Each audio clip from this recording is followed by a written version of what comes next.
Last week in Michigan politics, one of Michigan's top election officials in the hot seat after it was determined she violated state law and was held in contempt of the state house. We'll tell you how she got here. Plus, President Trump's One Big Beautiful Bill, as it's called, is one step closer to a signature after passing the U.S. House. We take a look at possible impact on Medicaid in Michigan if what was planned remains. And the city of Grand Rapids approved their budget for the next fiscal year. We break down where your tax dollars are going. I'm Josh Alburtus, and this is your 13 on Your Side Rundown.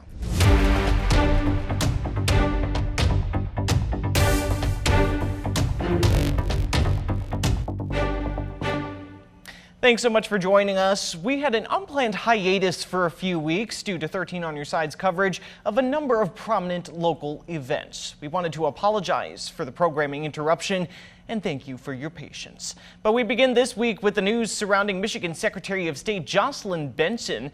Benson has seemingly been on the defense this week after facing legal complications stemming from her campaign for governor and her official capacity as the head of the Michigan Department of State. Just this week, she was found to have been in violation of campaign finance law by the state attorney general, and then later held in contempt by the Michigan House of Representatives over a subpoena request. We followed both of those stories and have the latest developments in each. We start with the fallout from the Michigan Attorney General's office announcement that Benson violated campaign finance law. They determined she did so when she announced her campaign at a press conference inside a government building. We've been hearing from the different sides this week and explore what this means for Benson and her campaign.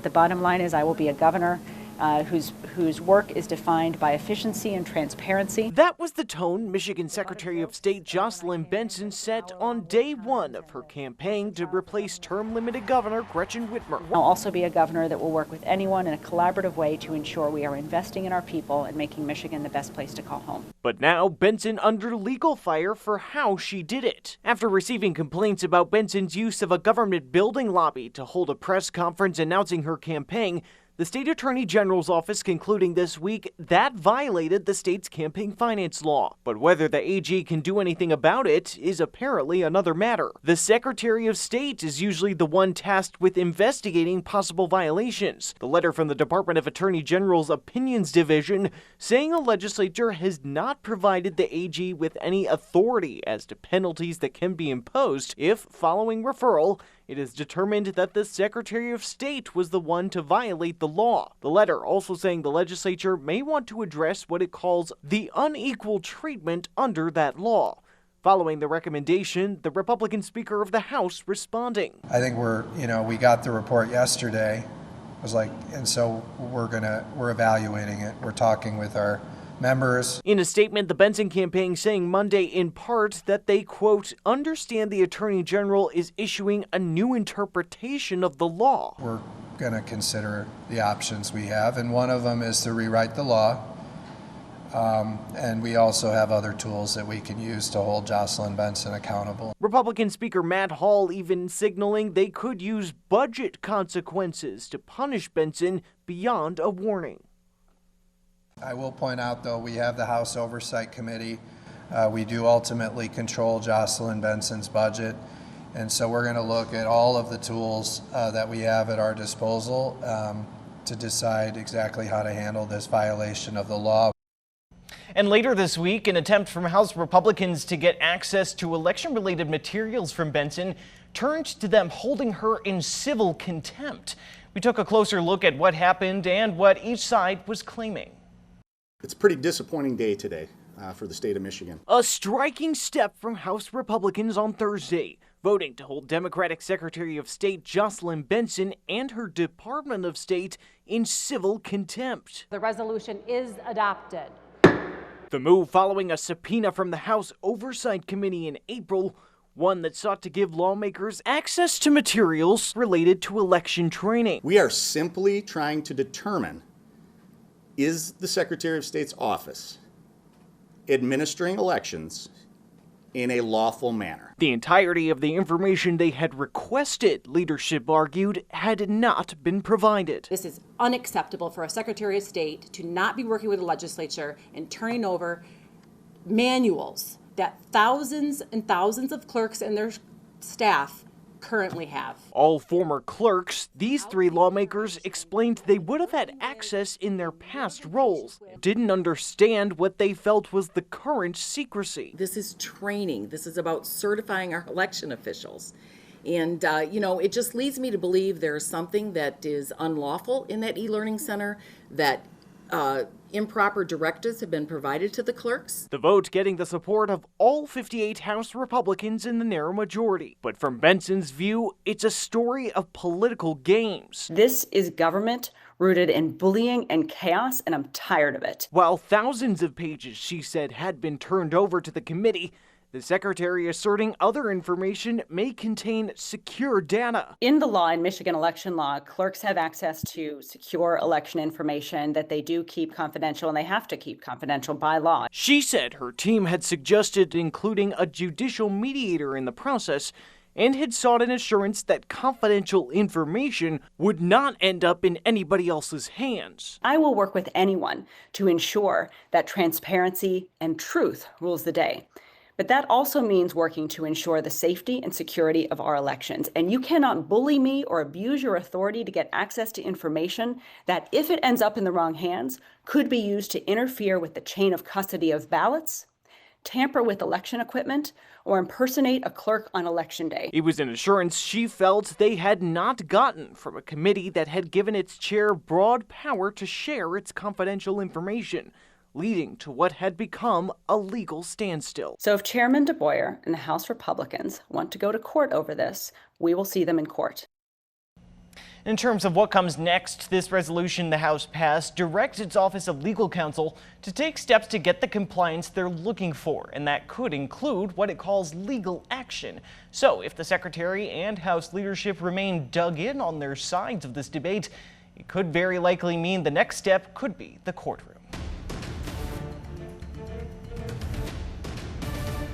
And now to your voice, your vote, and a new candidate in the race to replace term-limited Benson as Secretary of State.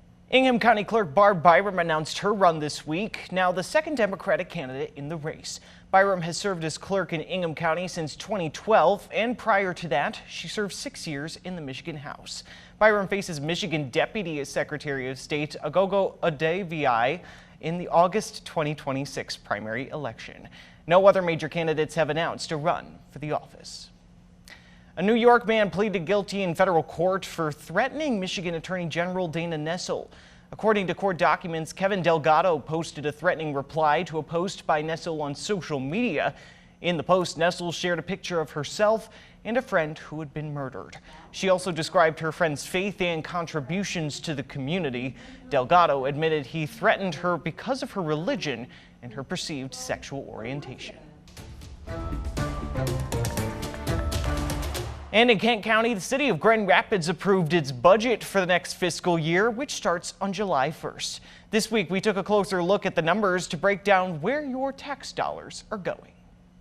With the state budget still in the works, the city of Grand Rapids passed its budget Tuesday in a unanimous vote from the city commission. Despite the fact that things may change radically and massively for ways that no one understands, maybe at other levels of government, at this level of government, we're committed to giving our citizens as much predictability, stability, and benefit of good planning as we can. So what exactly are we expecting to be rolled out? How will the city's tax dollars be spent? The total budget for the city coming out to about $735 million, roughly $500,000 higher than what was proposed and about 6.5% higher than last year's budget, according to the city. Some of those areas we're adding to: about $69 million for police from the general fund. That's up about $3 million from last year's adopted budget. To the public library in other categories, almost $16 million there. That's up almost $1 million from last year's adopted. And to the fire department, more than $45 million from the general fund, about $1.5 million more than last year's adopted. Now that final number is a little different from what was proposed. They added hiring an emergency management specialist, and in all, the city says it plans on adding 22 new positions as part of the budget, which would include more 911 dispatchers and a new fire inspector as well. You've also got some specific initiatives that could see some money as well. $380,000 was proposed to go toward eviction prevention and reducing homelessness, $11.4 million for lead service line replacement, and $5.7 million for construction projects surrounding environmental services. But where is all of this money coming from? A lot of it is supported by things like taxes. The property tax millage rate is set to go down a little bit in the city, about 1/10 of a mil, but they're expecting an increase in what the income tax is bringing over the last year, which can play into some of this higher spending. A big theme of the meeting was seemingly this contrast between ensuring stability on the local level, getting this budget done within the city's means, even with what a lot of people feel is uncertainty tied to things like federal funding sources that the city relies on for a lot of its money. So whether they will get everything they hope to from the federal government, from the state, as some of those larger budget talks and policy battles play out, it could impact the city's plans, but we'll have to wait and see. And coming up after the break, the Michigan legislature is considering a bill that would rename a section of M6 in honor of a truck driver killed while working. Plus, how a historic unmanned flight over the Capitol in Lansing gave lawmakers a look into AI for government. Those stories are next.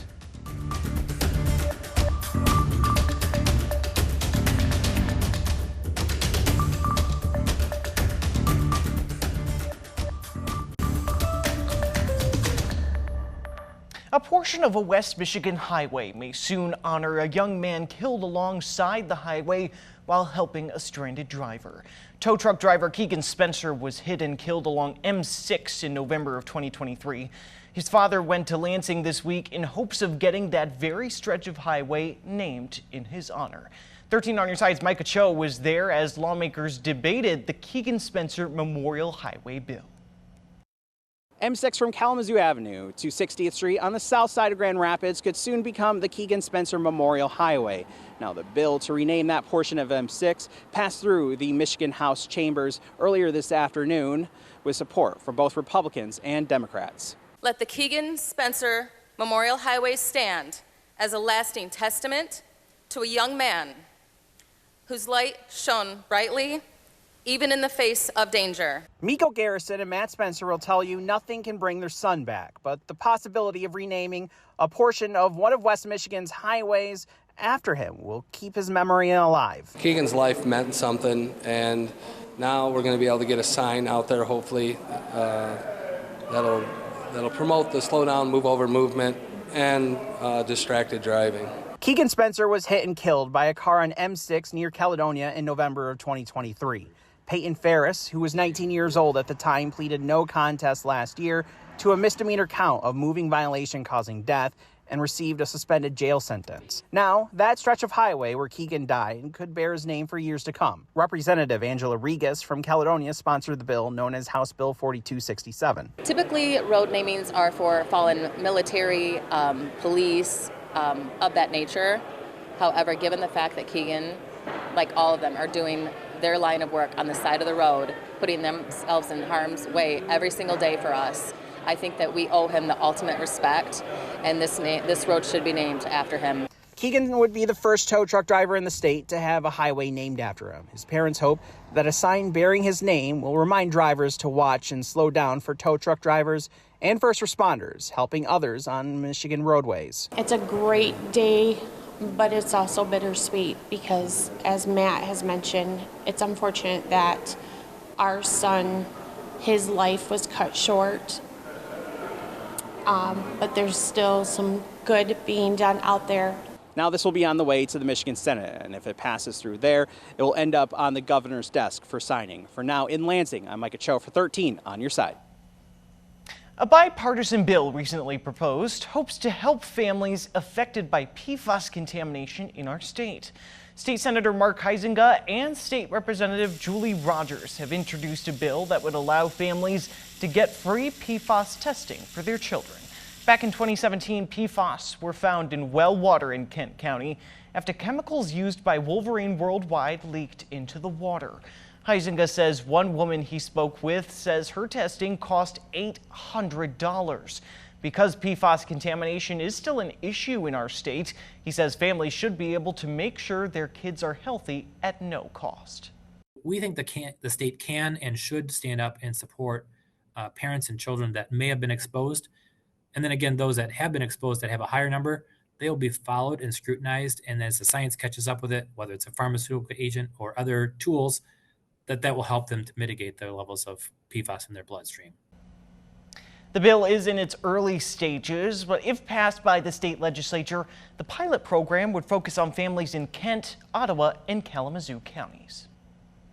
A West Michigan company is helping the Michigan legislature understand what they feel is the need for AI by showing lawmakers how it works.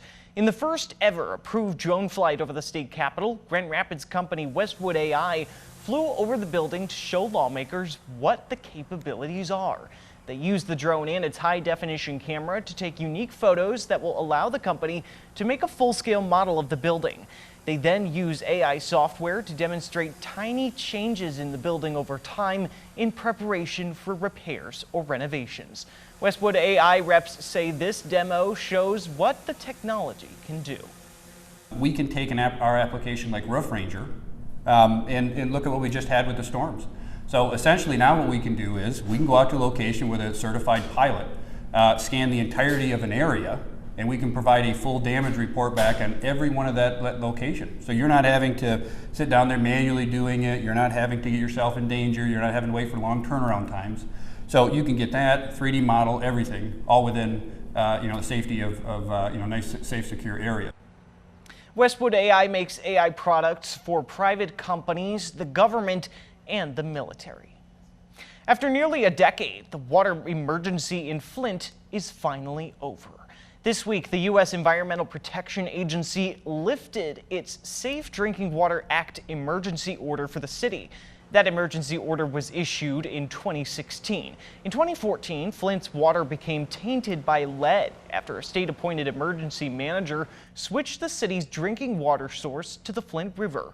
The Michigan Department of Environment, Great Lakes, and Energy will now oversee Flint's compliance with the Safe Drinking Water Act. And late last week, 7 tornadoes touched down in West Michigan. 2 of them were in Allegan County, and officials say the damage from those storms is more than $2 million and counting. We're told the Allegan County Emergency Operations Center put together a preliminary assessment to submit to the governor's office. Governor Gretchen Whitmer could then decide to issue a state emergency or disaster declaration, which could mean more resources for recovery efforts.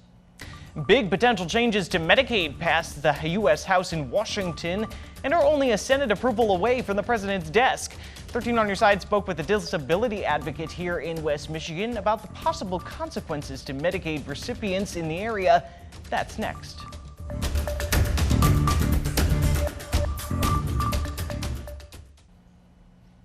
On Capitol Hill, President Trump's One Big Beautiful Bill, as it's called, is heading to the Senate after passing the U.S. House. The bill passed by a single vote, with Republican hardliners falling in line after a key meeting with President Trump. If it passes the Senate, the bill would fulfill a number of President Trump's campaign promises. It could include things like extending his 2017 tax cut and lifting federal income tax on tips and overtime. It would also slash spending, potentially making cuts to food assistance and Medicaid, which some analysis says could leave more than 8 million Americans without health insurance, raising concerns for those in West Michigan who rely on Medicaid. With no final plan signed into place yet, one disability advocate telling 13 on Your Side's Micah Cho how they fear the proposal could impact some people's access to medicine. I have probably broken in the neighborhood about 500 times throughout my life. Arms, legs, back, neck. As someone who relies on Medicaid, Scott Becker doesn't know the exact cost of the weight loss medication he takes for his osteogenesis imperfecta. I hear that's like $700 per prescription.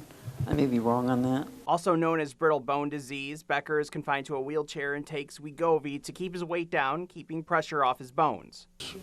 I've always had it, given, pro bono, free medications. However, Becker believes his medications could be at risk with possible changes coming to Medicaid after H.R. 1, President Trump's budget, passed through the U.S. House of Representatives. Proposed changes in the bill include adding work requirements for certain recipients.